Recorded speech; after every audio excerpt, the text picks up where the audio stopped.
Hello everyone, in front of me is Samsung Galaxy F34 and let me show you how to add photo contact. So at first open your phone gallery, then mark the contact that you wish to add this profile picture to. Tap on it again and then select profile picture icon.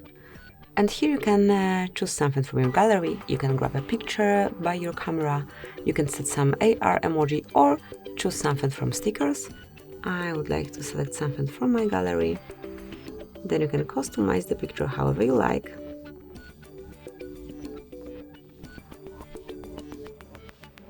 And then click on Done. Now select Save.